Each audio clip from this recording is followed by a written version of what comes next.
Good evening, ladies and gentlemen, and welcome to See You at USC on Friday night. My name is Dan Toomey, and joining me tonight is USC Gender Studies Professor Karina Elieraas. It's bound to be a great interview. Don't go anywhere.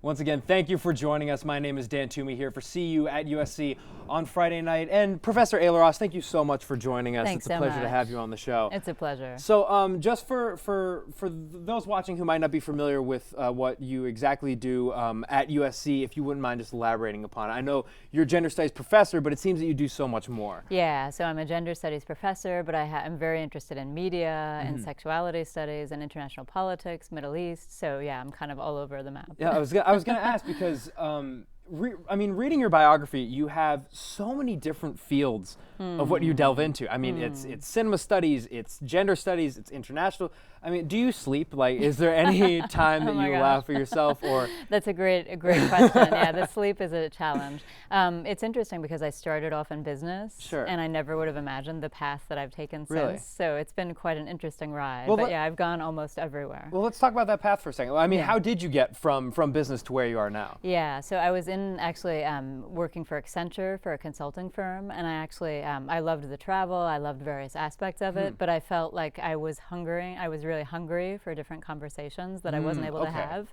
So within a year I left, and I thought about law school, I thought about a bunch of different things, and I just at the end of the day thought I really want to be somewhere where I feel like I'm having conversations that interest me, that I'm passionate about.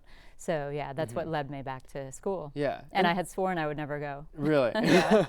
And so you mentioned conversations. Yeah. And I think that's something that all of those fields of study really delve into quite deeply.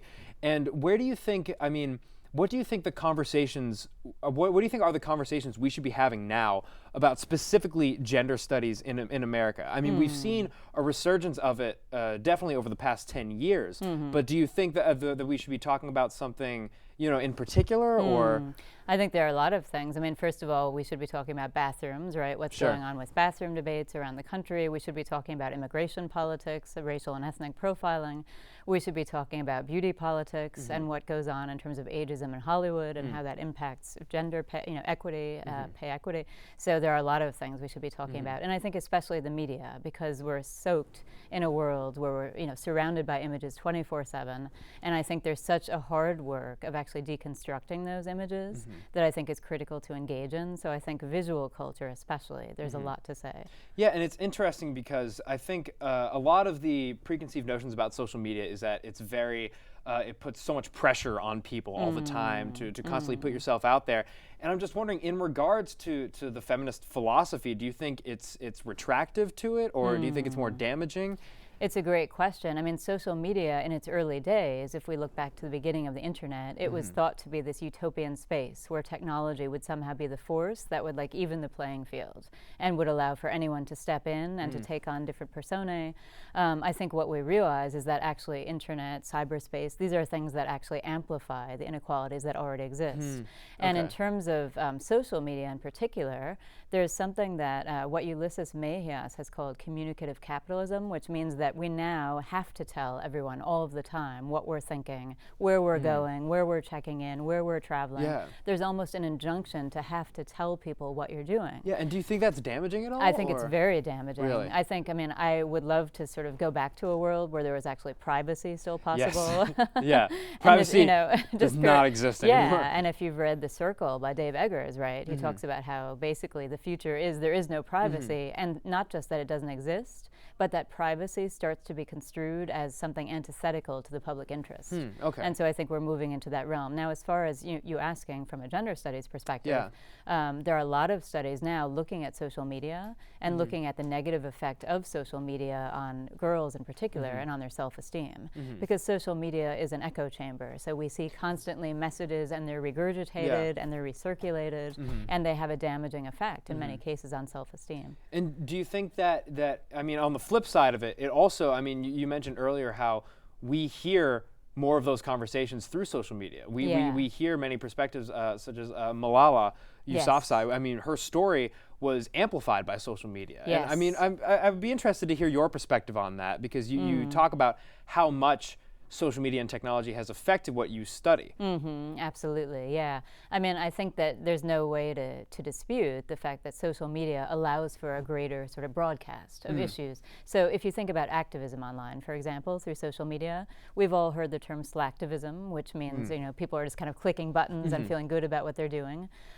You could say that there's an enhanced platform for activism online, but at the same time, it becomes a kind of watered down activism. And if you look at different books, there are a few books that have thought about sort of what kinds of social justice movements are happening online. And certainly those movements are important, and they bring issues to a larger audience, but they often involve false information or things that aren't really researched fully on the part of those getting involved, so that there can be a shallowness, a superficiality regarding the actual engagement of those kinds of causes online. Definitely. So, but yeah, you're right. I mean, if I were growing up in Iowa 20 years ago or 30 years ago, and I wanted to know about someone like Malala, that wouldn't have been possible, right, in that world. So there's a way in which someone in even the most remote place on the planet can now learn and tap into social debates that are happening around the globe. And do you think, just being a student of this field for so long, do you think that social media has increased activism, or? I mean, I think it has, definitely. And I think but I think most people realize and acknowledge that there has to be social media activism as well as on the streets. We need both. We need some kind of mixture. You know, if you look at the Arab Spring and Tahrir Square, you need social media to broadcast the message, but you need bodies hitting the hitting message the square. there first. Yeah, sure. Absolutely. And I guess one of the most obvious moments of activism on the part of gender studies was the Women's March that we saw across the United States. And I mean, I would love, do you think that I mean, what do you think the effect of that will be in the future, I suppose? I mean, I would say, right, that's on a U.S. scale. That's one of the most obvious movements. If we look back a few years to the Arab Spring, there were all kinds of women's movements getting involved in politics, actually overthrowing governments. In the case of Egypt, the case of Aliyah El-Mahdi, a nude blogger who brought sexuality to Tahrir Square in a way that really made it front and center. So yeah, in the U.S., you could say, of course, the Women's March. I mean, I think one of the most sort of damaging effects it's had is to splinter feminist movements, because many women of color showing up to that movement saying, our voices are not being heard here. Who's actually setting the agenda? So you've seen a splintering of movements from the Women's March. So there's been a lot of talk about that for a second. There's been a lot of divisiveness around that rally, because the terms on which the rally was set, right? Who was setting the agenda? Who was doing the organizing? There were many criticisms of how that was done, and that it was predominantly a white women's movement, such that when women of color showed up, they said, okay, where's our space? Like, where are we involved here?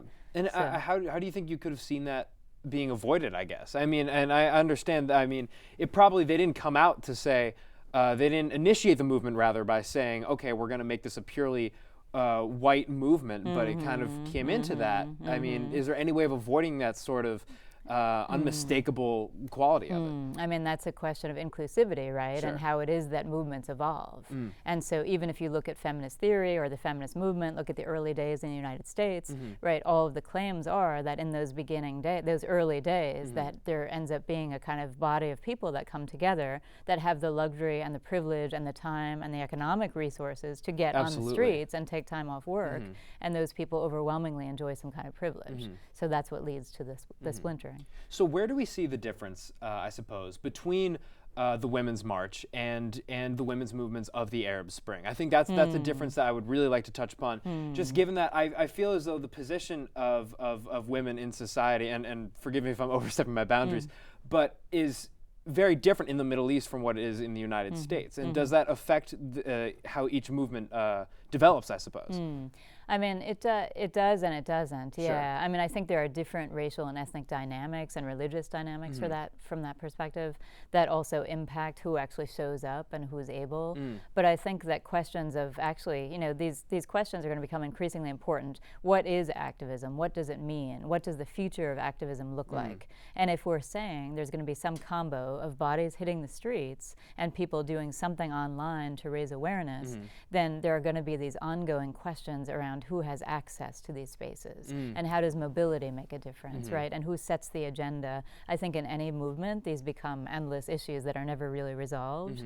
So they just keep playing out. I mean, in terms of the Women's March here, one thing that was very interesting was that you have so many people, I think, who are so jaded by the fact that literally our role model, right, in the US now, as far as the president, is someone who has openly, right, advocated all kinds of positions that are very anti-woman. And so I think the potential of the movement is to actually give voice to that critique and hopefully to strengthen the movement of people that want to actually inject something like gender equality into the picture. And do you see social media bring in, because you said there are certain people who just have the luxury of being able to go protest and have that kind of voice. Do you see, from a social media perspective, that avenue opening up to more people because they have the ability to be activists online? Yeah, definitely. Sure. Like in Iran, for example, I mean, there's a huge, what's known as Weblogistan, right? Like a huge population of women bloggers that are online. Really? And they're able to say things online because that they wouldn't be able to say in public space in the same ways. So they feel much more anonymity and a much sort of a greater space of freedom to do so. So yeah, it's very interesting to think about that. In other contexts, that's not so true, because if you think about the US, for example, going on, or even if you think worldwide, going online isn't a privilege still that everyone has. Absolutely. So there's still something called the digital divide, meaning that there are still a lot of populations out there that are not able to spend time surfing the net or figuring out what they want to do online. Yeah. So given that, there's still that digital divide to contend with. But overall, it's a space that does allow those who are living in regimes that might not allow them in public space or might not allow them a voice in that space to actually now come in an anonymous place and have that voice. Absolutely. And you mentioned earlier something I thought was very interesting I wanted to talk about was during the Arab Spring you mentioned the importance of an Egyptian nude blogger. I mean, I would love to hear more of her story because it just sounds so fascinating. Oh yeah, no, it's fascinating, and I've actually written about this, and it's huge. It's very important to me. So Aliyah Al-Mahdi, who was an art student, she was just at American University of Cairo, and so while people were starting to hit the square and the sort of Tahrir Square, the whole uprising was starting to overthrow Mubarak, she as an art student decided to do a bunch of things, and one of them was to kind of critique some of the gender politics that were going down in Tahrir Square, because there were men and women coming to the square, but they were being penalized. The women who came were being penalized for mixing with men, and so they were so there were multiple things happening. Division amongst unity, kind of. Yeah, and so women in that particular case were being now called sluts for showing up to a public square where they were being mixing with men. Wow. They were called loose women. I think one military official said, "These are not your daughters," right? These are loose women showing up to protest. So as a result, they were then forced to undergo virginity testing. And so that violence was going on in the square. And so Aliyah Al-Mahdi brought attention to that. But at the same time, she decided one day on Facebook to just put a bunch of nude photos up. And some were just herself, self-portraits. Others were she and her boyfriend. And in these portraits, she was really, and immediately it was shut down because it was Facebook and they have strict policies. So she started her own blog called A Rebel's Diary. And on that blog, put these photos. And immediately, one of them in particular went viral. And it was just a full frontal nude. And it was done very kind of straightforward and in your face, very kind of oppositional. And so that immediately gained a lot of traction, went viral, and people started to say, wow, she's actually putting sex on the table and putting women's issues on the table in a way that's saying, wait, this is part of the revolutionary conversation we need to be having. We need to talk about not only freedom of speech, but women's rights in this revolution as part of it. That's interesting. Yeah. Because it seems like there are so many more layers to revolutionary movements I think we take account for. Well, we have to take a quick commercial break, but if you wouldn't mind sticking around, I would love to talk more about this. Okay, Thank you so much for staying. Stick with us. Here's a quick commercial break.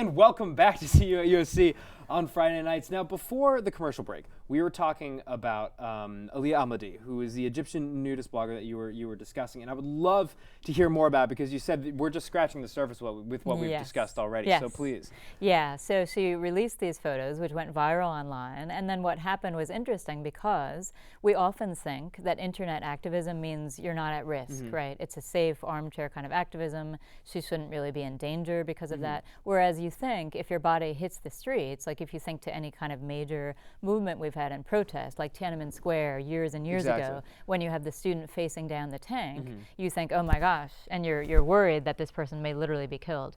We don't think that way when we think about activism online. True. But actually for Elieraas, she got death threats immediately, she got rape threats immediately, all kinds of threats to her well-being, so she literally had to flee her country.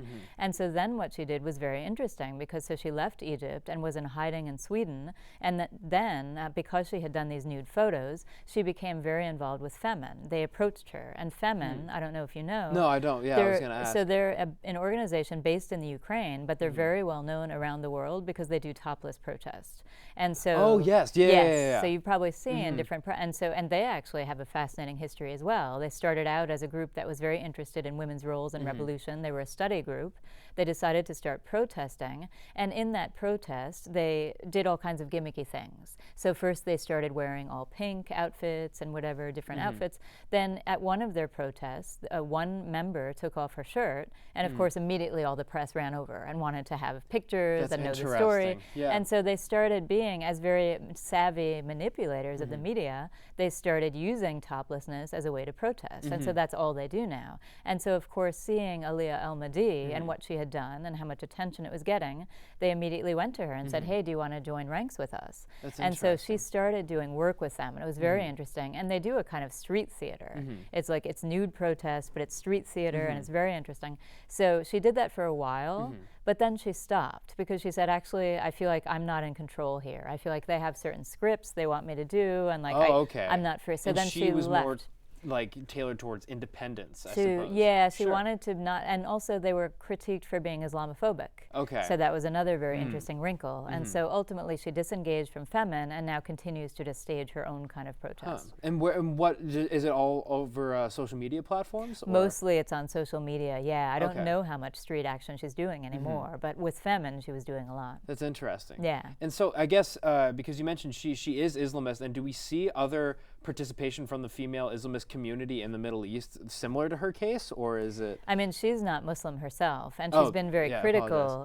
She's been critical of Islam, but there is an increasing group of what you might say Islamic feminists. And these are people who want to work, as within any religion, right? You would have Catholic feminists who want to work within Catholicism to try to and it's all within the certain parameters of that faith. Of that religion, but they don't want to reject the religion, even though they may say... It's more of a, not to take words out of your mouth, but do you see it's more of like them trying to progress their own sets of beliefs? Absolutely. So they're not wanting to give up their identity as religious beings, but they're trying to say, look, let's go back to the text. Let's see what's happening here. And so that's similar to the Islamic feminist movement. They're doing similar things of reinterpretation.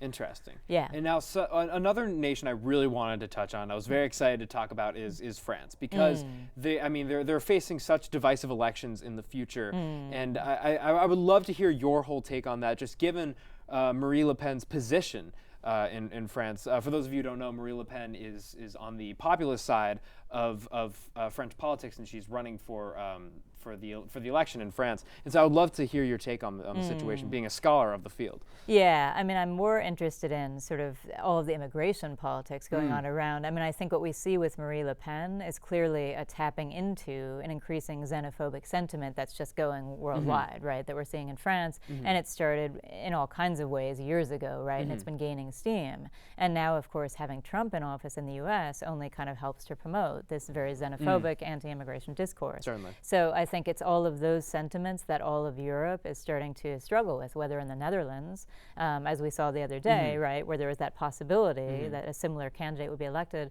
or in France, or multiple other places. So I think it's really a tide of increasing xenophobia. And, you know, it's interesting in France because there have been the different attacks that have been punctuating and that have been accentuating, especially Islamophobic sentiment. And so it's interesting to see how that's playing out. I mean, we're living, if we think about France now, now, one of the first things we think about is the ban on the niqab, all of the discussion about the ban on the burkini, so that actually when we go back to Aliyah al-Mahdi, we say, wow, these politics of dress, of appearance, they're actually becoming front and center, right? These battles over what women are wearing. Yeah. So in France, I'm really interested in that, actually, all the bans playing out now around what women are literally allowed to wear. Well, I would love to talk about, because you mentioned the study of beauty and images of clothing and how people wear them, what that says about gender relations and whatnot. Do you feel as that's a global movement or circulated more in France? No, I think it's a global movement, really, and I wouldn't say a movement per se. Sure. If I think about if you were to ask me, where is feminist protest going, right? Where is it headed in the future? I would say the body is becoming increasingly an object of contention. Really? So that the body has an increasing role in protest, and nudity in particular, because the way it played out in the debates between Aliyah and Femin was this question of what equals liberation. Is nudity liberation? Yeah.